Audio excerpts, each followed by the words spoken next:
diartikan sebagai suatu proses untuk mengontrol tingkah laku peserta didik. Peranan pendidik di sini adalah menciptakan dan mempertahankan situasi disiplin dalam kelas. Dapat disimpulkan bahwa pengelolaan kelas adalah seperangkat kegiatan pendidik untuk memaksimalkan kebebasan siswa.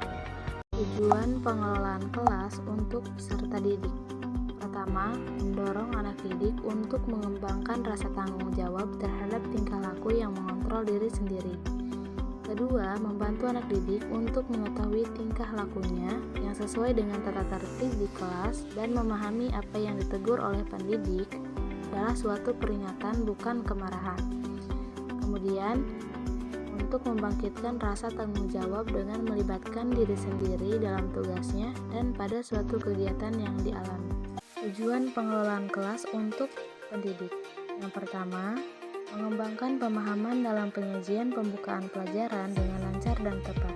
Kemudian, mempelajari bagaimana peserta didik merespon dengan efektif terhadap tingkah laku yang mengganggu.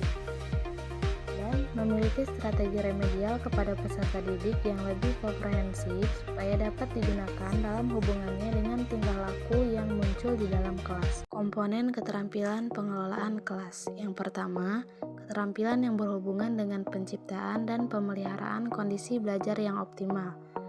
Keterampilan ini berhubungan dengan kompetensi guru dalam mengambil inisiatif dan mengendalikan pelajaran, yaitu singkap tanggap dapat dilakukan dengan cara memandang secara seksama, gerak mendekati, memberi pernyataan, memberi reaksi terhadap gangguan dan kekacauan. Kemudian, membagi perhatian dapat dilakukan dengan cara visual dan verbal. Terakhir, pemusatan perhatian kelompok dapat dilakukan dengan cara memberi tanda, pertanggungjawaban, penghentian, penguatan, kelancaran, dan kecepatan. Kemudian selanjutnya, yaitu keterampilan yang berhubungan dengan pengembangan kondisi belajar yang optimal. Keterampilan ini berkaitan dengan tanggapan pendidik terhadap gangguan peserta didik yang berkelanjutan dengan maksud agar peserta didik dapat mengadakan tindakan remedial untuk mengembalikan kondisi belajar yang optimal. Apabila terdapat peserta didik yang menimbulkan gangguan yang berulang-ulang meskipun pendidik telah menggunakan tingkah laku dan tanggapan yang sesuai, hal ini dapat dilakukan dengan cara modifikasi tingkah laku, pendekatan pemecahan masalah kelompok, dan menemukan dan memecahkan tingkah laku yang menimbulkan masalah. Terima kasih, semoga bermanfaat.